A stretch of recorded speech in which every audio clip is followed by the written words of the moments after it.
Gladiators sneered at the little human girl.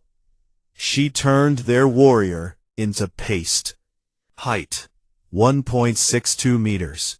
That was when the laughter started. The chief coordinator, a tall, gray-skinned Veldraken with 3 sets of eyes, read the entry twice. Then he looked up. Then he looked back down. He cleared his throat and read it a 3rd time, as though the words might change if he gave them another chance. They did not change. A human female had registered for the Grand Galactic Gladiatorial Circuit, the most brutal, most watched, most deadly combat event in the known galaxy. And she had done so without an exosuit, without a powered weapon, and without any biological enhancements on record. The other gladiators in the registration hall were a collection of nightmares. There was Gore, a Brathian from the swamp moons of Vel 9, who stood nearly 3 meters tall and had arms thick as tree trunks. There was Issa, a female Kreth warrior with 4 arms and a jaw that could bite through reinforced steel. There was Pak, a veteran of 62 fights, a species whose bones were made of a natural mineral harder than titanium. And then, standing at the back of the hall near the entrance, waiting calmly with a small duffel bag at her feet, was Yuna. She was wearing plain clothes, gray training pants, a simple black long-sleeve shirt. Her dark hair was tied back in a low knot. She had a small scar above her left eyebrow, old and faded. She looked like someone who had wandered into the wrong building. Gore looked at her and laughed so hard he had to hold the wall. Issa tilted her head at a sharp angle and made a low clicking sound that in Kreth language roughly translated to, "Is this a joke?" Pak simply stared, his flat yellow eyes blinking slowly, the way a creature blinks when it sees something so confusing that its brain needs a moment to process. Yuna looked at none of them. She picked up the registration form from the front desk, filled it out with a small pen she pulled from her bag, and handed it back to the coordinator without a word. Outside, in the fighter preparation area, the news spread fast. By the time Yuna was aside her locker and given her arena briefing packet, every gladiator in the building knew about her. They came to look, not in a threatening way, more the way people look at something strange in a museum. They stood in the corridor outside the preparation room and peered in through the small rectangular window in the door. She was doing push-ups. Not fast, dramatic push-ups. Slow, controlled ones, counting silently to herself, lowering her chest all the way to the floor and pressing back up, without rushing. Her form was precise. Her breathing was steady. She did not look up. "She's going to die in the first round," said a gladiator named Rue, a Veldrakon with a crescent-shaped scar across his snout. He said it without cruelty, just as a simple fact, the way one might observe that rain makes things wet. Nobody disagreed with him. In the stands above, the human delegation had arrived quietly and taken their seats in Section 14C, a modest block of seats near the middle of the Colosseum. There were 6 of them. Most were staff, assistants, a medical officer, a logistics coordinator. But 2 of them mattered. Dayon sat at the end of the row, with his arms folded. He was not a large man. He was somewhere in his late 40s, with short graying hair, and the kind of face that gave very little away. He had been Yuna's tactical coach for 9 years. He had watched her train in conditions that would have broken most professional soldiers. He had seen her fight. He knew exactly what she was capable of. He also knew that no one in this Colosseum had any idea. There was a difference. Beside him sat Mira, the official human representative to the Galactic Combat Federation. She was younger than Dayon, sharp-eyed, and dressed in the formal Navy uniform of the Federation delegation. She had spent 3 months filing paperwork, pushing through bureaucratic resistance, and arguing before a review board to get Yuna's registration approved. 3 months of alien officials telling her, in various diplomatic ways, that a human female in the Grand Circuit was not only unlikely to succeed, but was, in their words, a waste of a registration slot. She had smiled through every single meeting and filed the paperwork anyway. Now she sat in the stands and looked down at the sand below, where the arena crew was raking the ground smooth for the day's opening matches. She could already hear the crowd beginning to fill the upper levels. The Coliseum held approximately 90,000 spectators. Most of them had come to see Rock. Rock was the reason the Grand Circuit still drew crowds from 6 star systems away. He was the Federation's reigning champion, 11 years undefeated, 44 consecutive victories. He was a Drathian, a species built for exactly one purpose: to end things. He stood 2.2 meters tall, weighed close to 190 kilograms, and was constructed, biologically speaking, like a fortress that had learned to walk. His hide was thick enough to absorb impacts that would shatter a car engine. His reflexes were faster than most species' nervous systems could process. He had ended 3 fights in under 30 seconds. He was currently in his private preparation chamber on the far side of the Coliseum, and he had not yet been told about Yuna. When his manager showed him the bracket and pointed to the human female listed 3 fights down the schedule, Rock looked at it for a moment. Then he looked away. "Next," he said. His manager hesitated. "She's a human, unenhanced." "No. Next," Rock said again. That was the entire conversation. Back in the preparation room, Yuna had finished her push-ups. She stood up, rolled her shoulders, and opened her briefing packet. She read through the arena layout, the match rules, the medical protocols. She studied the sand composition notes. She looked at the diagrams of the Coliseum floor, noting the positions of the drainage grates, the lighting angles, the location of the referee stations. She was not reading it for comfort. She was reading it for data. Outside the window, 2 more gladiators had joined the small group watching her. They were talking amongst themselves, smiling, nudging each other. One of them made a gesture with his hand, the Veldrakon equivalent of a shrug, as if to say, "What is this?" Yuna turned a page and kept reading. The opening ceremony would begin in 2 hours. The first match was scheduled 40 minutes after that. She was 3rd on the card. She pulled a small notebook from her bag and began to write. The laughter continued in the halls outside. The crowd above grew louder with every passing minute. 90,000 voices building toward a roar. None of them were laughing with her. That was fine. She had not come here to be laughed with. She turned another page. H1. Gladiators sneered at the little human girl. H3. She turned their warrior into paste. HR. The first 2 matches of the day were over quickly. Gore, the massive Brathian, put his opponent through the arena barrier in the opening seconds of round 1. The crowd loved it. They were on their feet before the dust even settled, roaring his name, stamping their feet on the metal stands in a rhythm that made the entire Coliseum shake. The sound was enormous, deep and physical, the kind of sound you felt in your chest more than heard with your ears. The second match lasted slightly longer. Pak fought a Veldrakon veteran with 18 years of experience and ended it with a single calculated strike to the spine that dropped his opponent like a cut tree. Clean, efficient. The crowd appreciated efficiency. They roared again.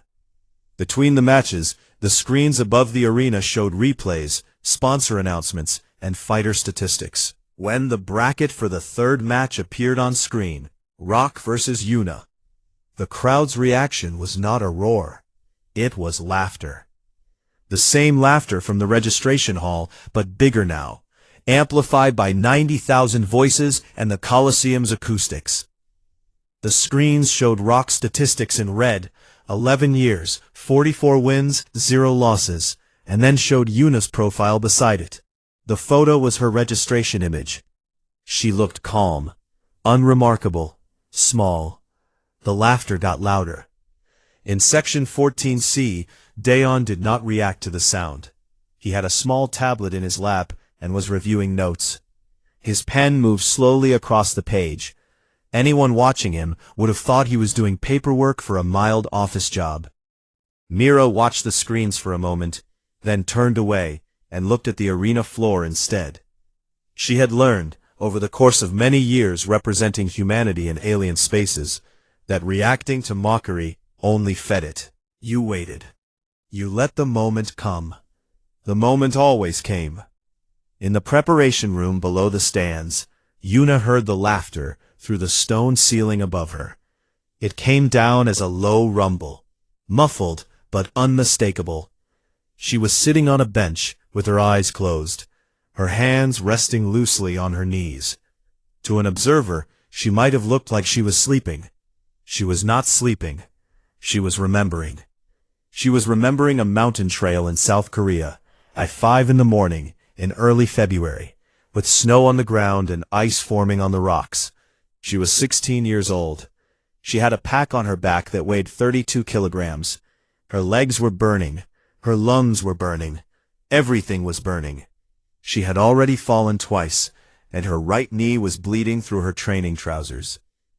Her trainer Hyun walked behind her. He was 61 years old at the time, lean and quiet, with white hair and hands full of old scars. He did not help her up when she fell. He did not speak words of encouragement. He simply walked and waited, and when she got back on her feet and kept moving, he walked behind her again. She had asked him once, during a rest break when she was 13 and furious and nearly in tears, why he trained her this way, why it was always cold, always heavy, always harder than she thought she could manage. He had looked at her for a long time before answering. Because the universe doesn't know you're tired, he said, and it doesn't care. So you learn not to care either. She had thought about those words many times since then. She thought about them now, sitting on a bench beneath 90,000 laughing aliens, in the hours before the most important fight of her life. She was not afraid. That was the part people always found hard to believe when she told them, which she rarely did. They expected fear. He was bigger, stronger, faster, more durable. Every biological metric pointed in one direction, and it was not hers. But fear required the belief that what was coming was unmanageable. Yuna did not believe that. She had spent 6 weeks studying Drathian anatomy with the same focus she gave everything else, quietly, completely, without distraction. She knew where Rock's nerve clusters were. She knew the specific angles at which his joints could be leveraged against their natural range of motion. She knew his fight history down to individual round statistics. She knew which side he favored when he was tired, which knee he had injured in his 22nd bout, and how that injury affected his lateral movement even now, years later. She was not going to beat him the way he beat people. She was going to beat him the way water beats stone, not in a single strike, through repetition, precision, and the absolute refusal to stop. Humanity had been doing that for 200,000 years. They had done it to ice ages and famines and plagues and their own worst natures. They had done it on a planet that produced disasters the way other planets produced weather. They had never been the biggest, or the strongest, or the fastest species in any room they entered. Not on Earth, and certainly not out here in the wider galaxy. But they were still here. That counted for something. That counted for quite a lot. Hyun had told her something else, much later, when she was 22, and had already won her first serious interplanetary combat bout. She had come back to his training facility on the mountainside to visit him, and they had sat outside, in the evening, and watched the valley below fill with light. Other species think strength is a straight line, he said. More muscle, more power, more armor, more wind. They build up, and up, and up. He picked up a stone from the ground and turned it in his hand. You know what a human does? A human finds the crack. Every wall has one. Every creature has one. Your job is not to push harder than the wall. Your job is to find the crack and press exactly there. She had won that first bout by finding the crack. She intended to win this one the same way. The rumble of laughter above her had faded now, replaced by the sound of the arena crew preparing the ground between matches. She could hear equipment being dragged, voices calling to each other in Veldraken, clipped, efficient syllables echoing down through the stone. She opened her eyes. She checked the small wrap on her right hand, making sure the bandaging was tight across the knuckles without restricting the joints. She flexed her fingers twice. Good. She checked her left hand. The same.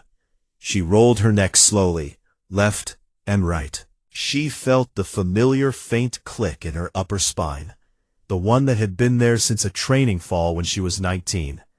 It meant nothing. She had fought through it hundreds of times. Her boots were laced to the exact tension she preferred, tight enough for support, loose enough that her ankle could rotate fully. She had checked them twice already, and checked them again now. Not because she was nervous, because details mattered. Details were the difference. Someone knocked on the preparation room door. A junior arena official, a young Veldraken barely older than adolescence by her species standards, pushed the door open slightly and looked in. "Human," she said, her translator unit producing the word in flat, accented standard language. "You are next." Yuna stood up. She picked up her small towel, draped it over her shoulder, and walked to the door. The official looked her up and down once. It was genuinely confused, the look of someone trying to understand a thing that made no logical sense to them.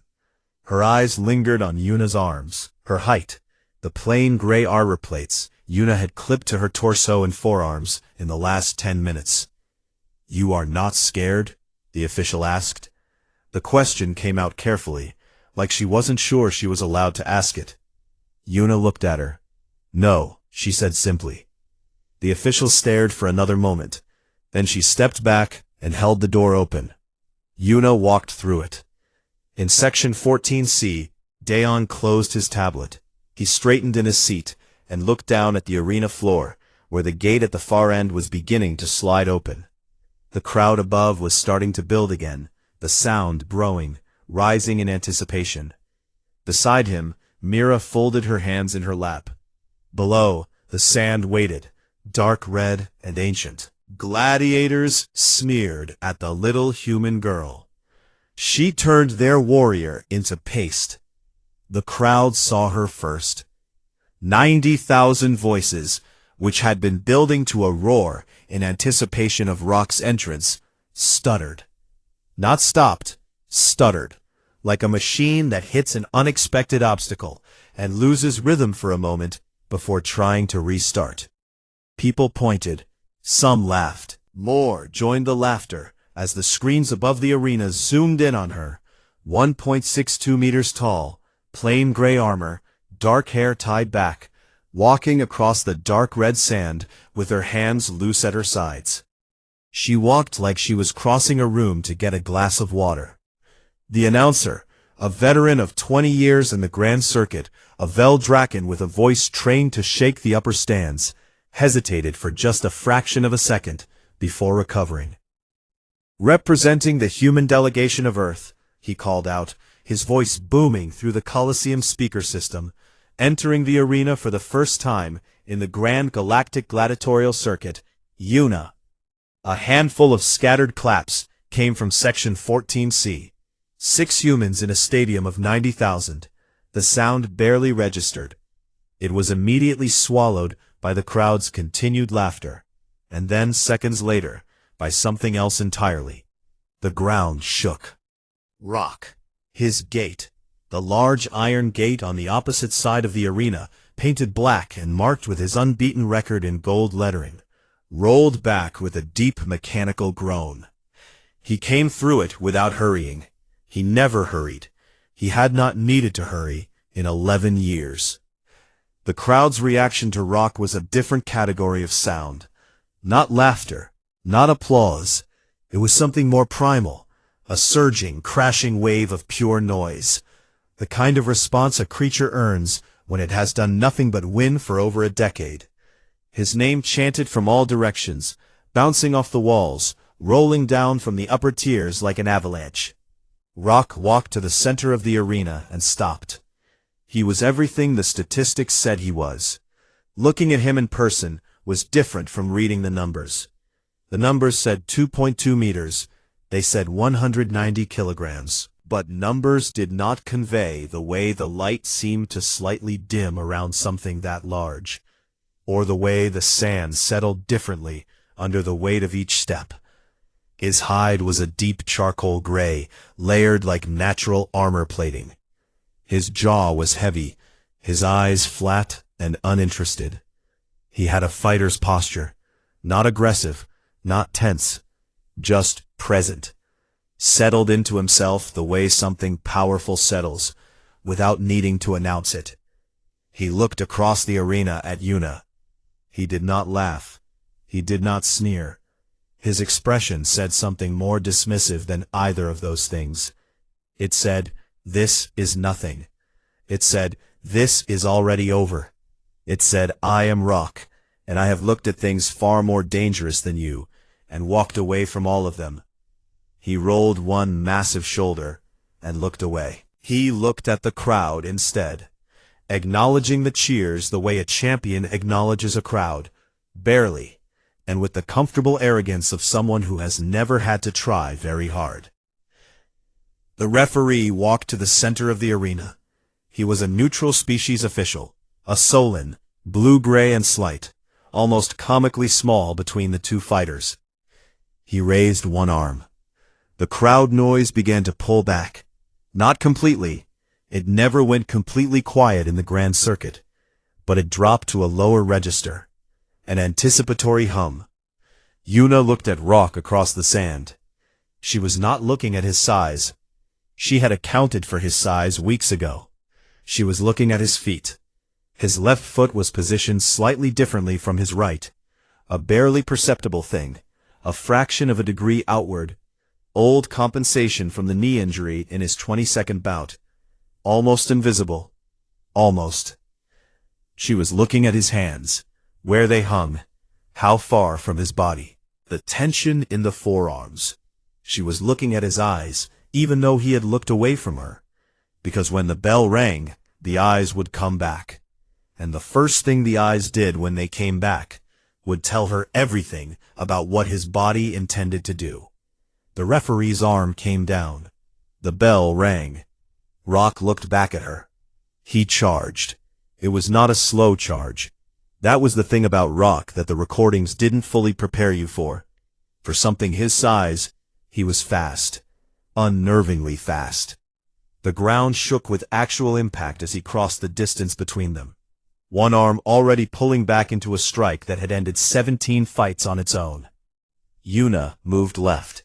Not back, left, a sharp lateral burst, 2 quick steps, angling her body away from his trajectory, while keeping her eyes on him the entire time. His fist came through the space where her head had been, and hit nothing but air. The force of the swing spun him slightly, just slightly, creating a half-second of rotational imbalance, as he absorbed the momentum of a strike that had found no target. In that half-second, Yuna drove the point of her right elbow into the side of his left knee. Not hard enough to break it, not yet, not with one strike. Hard enough to send a sharp signal into the nerve cluster that lived just behind the joint, the one she had read about in the Drathian anatomy texts. Hard enough to matter. Rock's leg buckled. It was not a collapse. He caught himself instantly, recovered with the practiced ease of a veteran. But it had buckled. His left knee had buckled. That had not happened in 11 years. The crowd went quiet. Not completely, not all at once.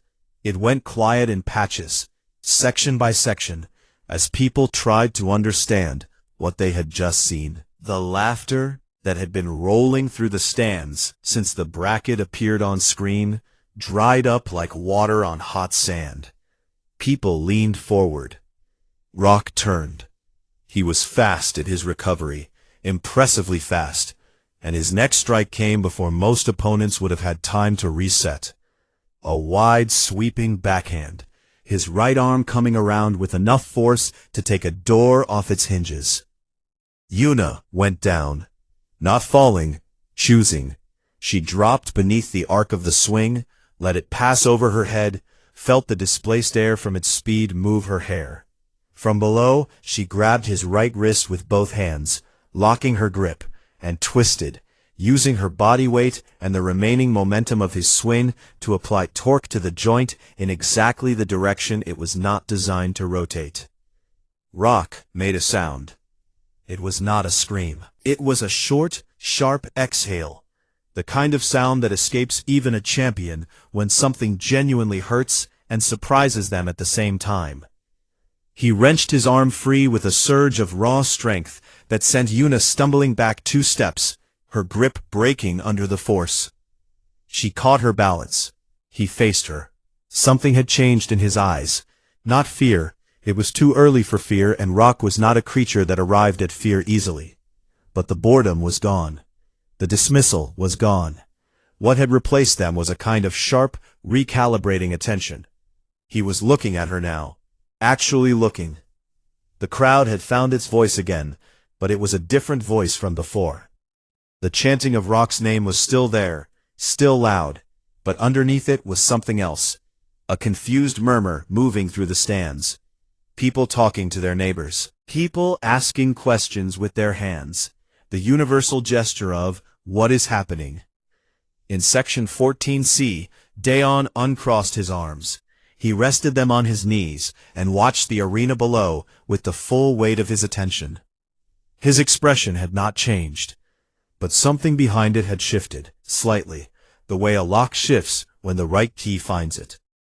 Mira was watching with her hands clasped, very still in her lap. On the arena floor, blood was running down the left side of Yuna's face.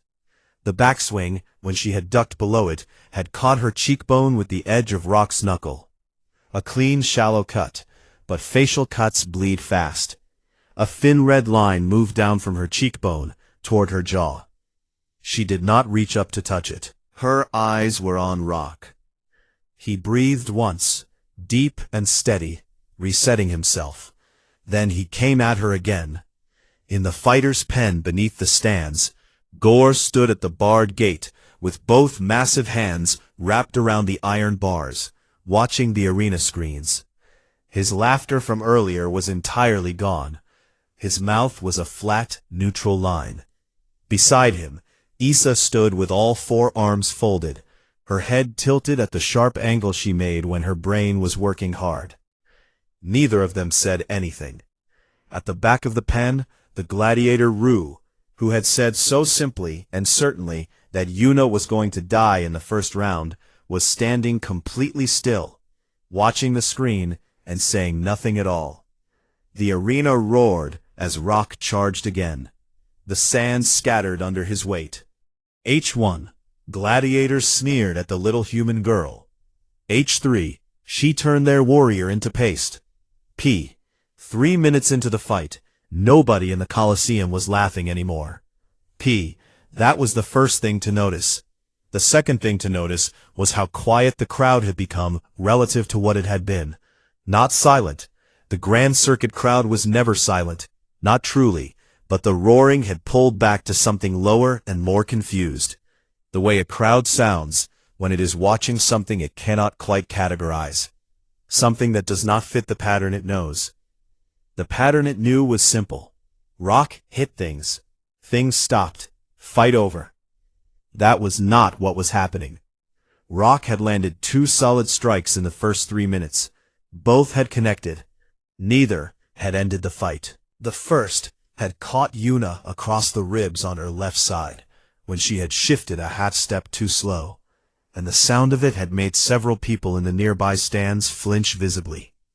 The second had glanced off her shoulder as she rolled away from a grab attempt. Both were real hits. Both had drawn reactions from her. A short, sharp breath, a stagger, a wince quickly suppressed. But she had not gone down, and after each hit, she had not retreated. She had repositioned, reset, come back. That was the thing the crowd kept struggling with. Every time Rock connected, every time he hit something that should, by any reasonable biological calculation, have put that creature on the ground, the human repositioned and came back. Each time she came back, she brought something small with her, a pressed joint, a struck nerve cluster, a grip applied to a limb at the exact wrong angle for its natural range of motion.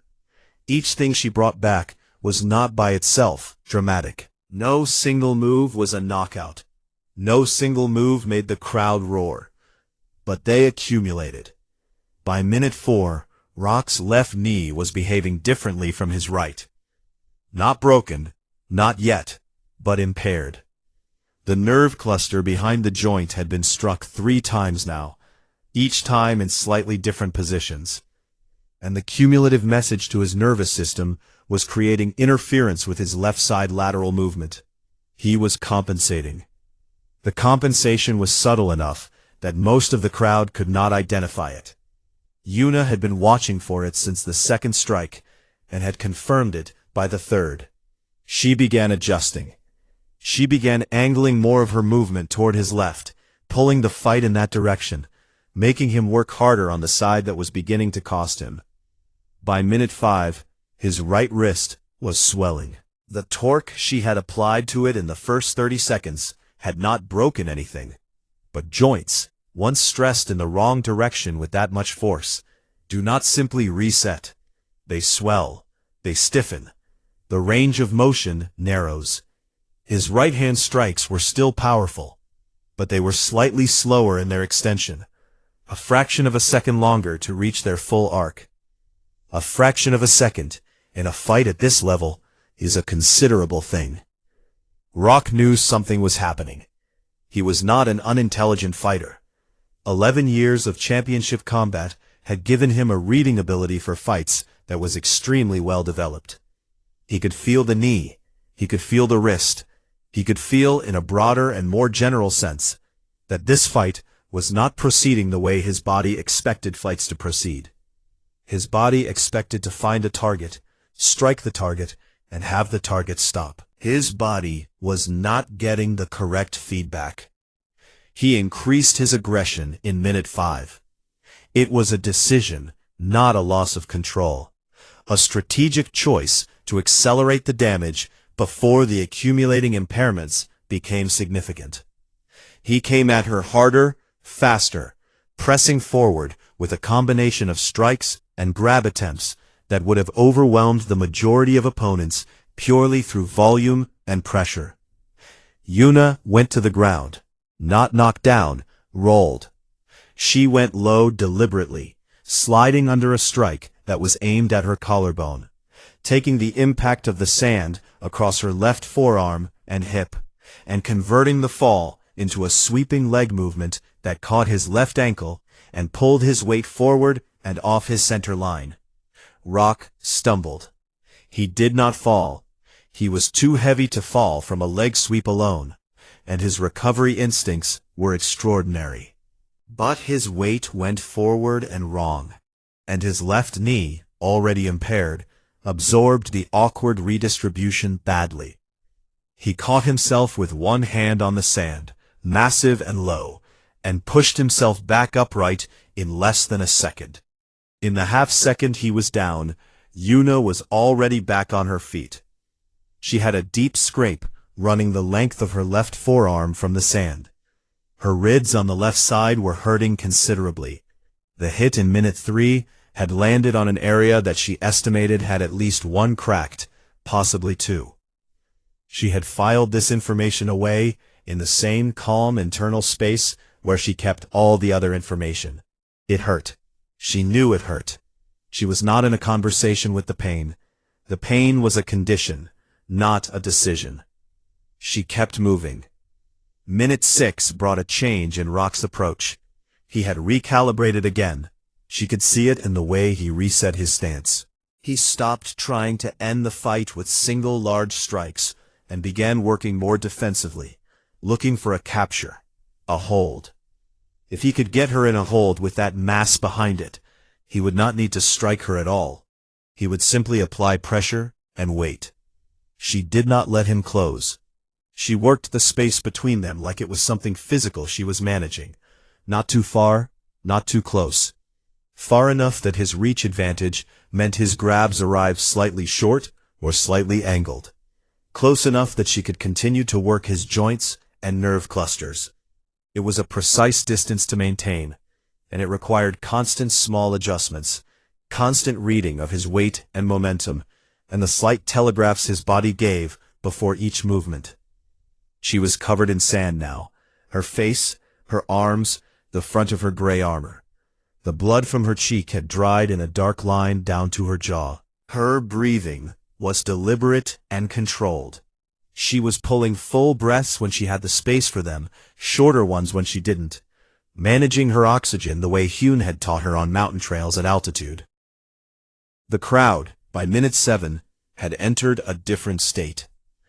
The confused murmur had become something more focused. People were watching differently, leaning forward, still, tracking the movements with the kind of concentrated attention that had replaced the easy entertainment of the early rounds. This was no longer funny. Most of them did not yet know what it was, but they knew it was no longer funny. In the fighter's pen, the gladiators had crowded around the gate. All of them. Even the ones who had been in their preparation areas resting between bouts had come forward to watch the screens. Gore had not moved from the gate. His large hands were still wrapped around the bars. His face was doing something complicated. At minute 8, Rock's left knee gave him a serious problem. He had been managing it, compensating for it, but in minute 8, he attempted a movement that his nervous system approved and his knee refused. He planted his left foot for a forward drive, and the joint failed to properly support the transition of weight. It did not collapse. It caught, just barely, with what was probably a deeply unpleasant sensation. But it interrupted the movement and left him momentarily static. Yuna had been watching for exactly this. She came in, not recklessly, fast and precise, inside his reach, too close for his long strikes to function properly. She drove the edge of her hand into the nerve cluster at the inside of his right elbow. His arm went briefly unresponsive. Not paralyzed, not broken, but losing coordination for a critical moment, the signal from his brain arriving muddled. While his right arm was mid-confusion, she grabbed his left forearm with both hands, turned her body completely, and applied her full body weight as a lever against the elbow joint in the wrong direction. The sound it made was not a good sound. The crowd heard it. A section of the nearest stands reacted. A sharp collective intake of breath. The sound people make when they see something that crosses a threshold. Rock's roar was not a fighter's war cry. It was an involuntary sound. A sound that came from a nervous system that had just received information about damage that could not be absorbed and redirected. His left arm dropped to an angle it should not have been at. He swung his right arm at her, the damaged one, the one with the swollen wrist, and it was slower, shorter, offline. She stepped inside it. She pressed both forearms against the side of his neck, found his weight distribution with her legs, and pushed. He did not go down easily. Nothing about Rock was easy. He staggered, pushed back against her with his remaining strength, his right arm coming around trying to find purchase. She adjusted. She shifted her angle. She pushed again. His left leg, the impaired one, tried to anchor him, and could not manage it under the redistributed weight. Rock went down to one knee. The Colosseum went very, very still. He was on one knee in the dark red sand. His left arm hung wrong. His right arm was swollen at the wrist and moving slowly. His left knee was not supporting him properly. He was breathing hard, not from exhaustion alone, but from the specific breathing of a body managing several simultaneous reports of damage. He looked up at her. She was standing directly behind him. She had moved there in the moment he went down. Her arm came across the front of his throat. Not a strike. A placement. A steady, anatomically specific application of pressure across exactly the right structures. She pressed. She did not rush. She did not increase the pressure beyond what was necessary. She applied exactly what was required and held it without moving, breathing steadily through the 65 seconds it took, while Rock's massive hands came up and grabbed her arm and tried to break the hold with the remaining strength he had. He could not break it. His hands slowed, then stopped. He went forward, slowly, his enormous weight tipping like a building making a decision, until he was face down in the ancient dark red sand. The referee's hand came down. For 3 full seconds, the Veldraken Colosseum made no sound. Then from section 14C, a single pair of hands began to clap. Slowly, deliberately, alone. It was Mira. Her face was completely calm, and she was clapping into 90,000 people's silence, and she did not stop. In the arena below, Yuna stood up straight. She looked at the sand for a moment, then she looked up at the crowd. She said nothing. Her expression gave them nothing. But her eyes, if anyone had been close enough to see them clearly, were absolutely certain. Gladiators sneered at the little human girl. She turned their warrior into paste. The silence lasted longer than anyone expected. In a coliseum that had been running for 400 years, silence was almost unheard of. The Grand Circuit crowds were professionals at noise. They had been making it since the opening ceremonies of the day, and they were the kinds of beings who filled quiet with sound, the way a person fills an empty glass with water, automatically, without thinking. But in those 3 seconds after the referee's hand came down, 90,000 people across 6 species, spread across every tier of that enormous ancient building, did not make a sound. They were processing.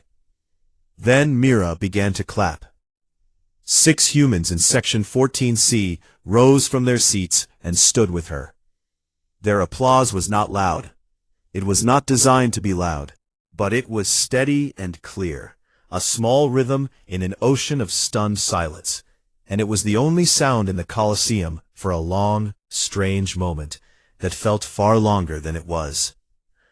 Then the silence broke, not into cheering, into noise, a complicated, layered noise, the kind that comes from a very large number of creatures all trying to react to the same thing at the same time, and not agreeing on what that reaction should be.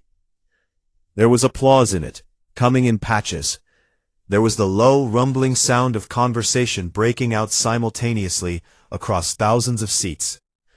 There was a sound that translated, if you knew the Veldraken language, as something close to impossible. A single sharp syllable repeated in many voices, rippling outward from the sections closest to the arena floor. On the arena floor, the medical crew had arrived for Rock. They were efficient and professional, 5 Veldraken in gray uniforms moving quickly across the sand. They rolled him onto a medical board with practiced movements. His left arm was handled carefully. His eyes were closed. He was breathing, steadily, deeply, the breathing of someone unconscious but stable. He had not been killed. Yuna had not been trying to kill him. She stepped back as the medical team worked, and gave them space without being told. She stood a few meters away and did not watch them. She had done what she came to do. The outcome was no longer in the arena. Daon came down from the stands. He moved through the access corridor quickly, past 2 security checkpoints, through the fighter preparation area, and out onto the edge of the arena floor through the small side gate that the referee and coaching staff used. He walked across the sand toward her. He did not run.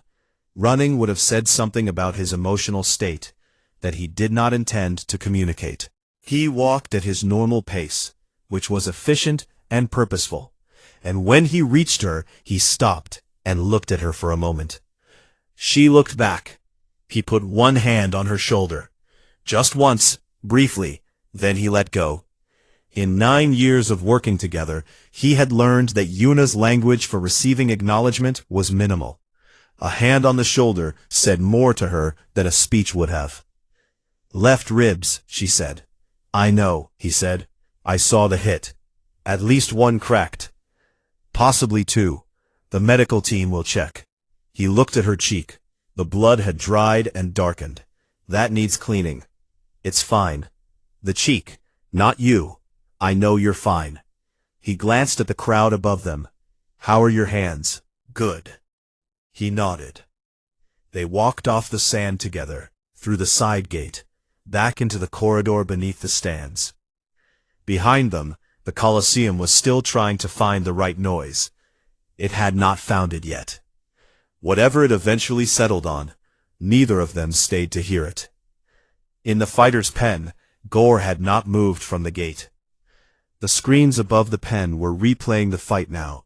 The Grand Circuit's technical team had already assembled the highlights package, as they always did immediately after a match.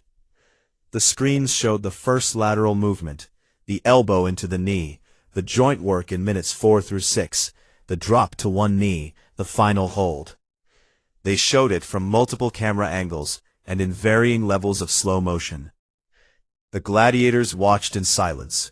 Gore watched his own massive reflection in the dark surface of the screen between replay cuts. He was looking at himself the way someone looks at themselves when they have just understood something they did not understand before, and are not entirely comfortable with the new understanding. Issa stood beside him, with all 4 arms folded, very still. It was Pac at the back of the group, who finally spoke. He had 62 fights. He had never lost. He was, by anyone's accounting, one of the most experienced active gladiators in the circuit. He watched the slow-motion replay of Yuna's elbow hitting Rock's left knee for the 4th or 5th time, and then turned away from the screen. "She read him," Pac said. "Not to anyone in particular. Not as a question. Just as a statement being placed into the air." Nobody responded, because there was nothing to add to it. It was exactly what had happened. Rue, the one who had stood in the corridor earlier and said so flatly that Yuna was going to die in the first round, was at the far edge of the group, slightly separated from the others. He had his back to the screen now, and was looking at the wall. His expression was the expression of someone who has said a thing out loud that they would very much like to unsay. He said nothing at all. The press event was held in the East Hall of the Colosseum complex, 2 hours after the fight. It was not usually a large event for circuit matches. The standard process was a brief interview with the winner, some translated remarks for the galaxy-wide broadcast, and a short photo session for the official records. The expected audience was a moderate collection of journalists representing the various species networks that covered the circuit. What actually arrived was significantly more than moderate. Journalists who had been assigned to cover other events at the complex had redirected themselves here. Camera systems from networks that had not technically had press credentials for this match were present in numbers that the coordinator decided not to challenge. Diplomatic observers from several species who had no journalistic function had arrived and were standing quietly at the back of the room. They were there because the footage had already started moving through interplanetary networks. It had gone out through the circuit's official broadcast feed and then immediately been picked up and reshared across dozens of secondary networks. In the 2 hours between the fight and the press event, the clip of Rock going down to one knee had been seen by a number that was still actively increasing. The clip of Mira standing alone in the stands and clapping into silence had, for reasons that the network's analytics teams were still trying to quantify, been shared even more. Dayon walked into the press event and was immediately surrounded.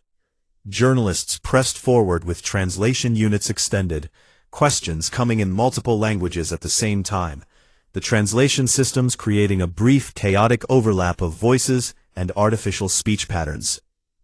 He raised one hand to create a pause, waited for the room to find a baseline level of order, and then answered questions for 45 minutes. They asked him about human training methods. He answered plainly and without embellishment.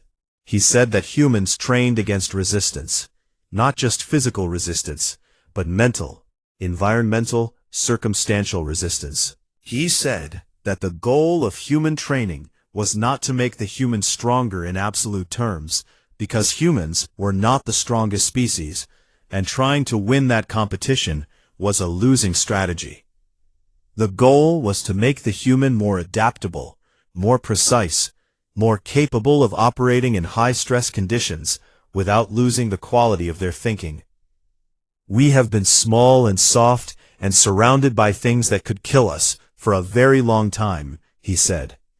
We have had a lot of practice at surviving anyway.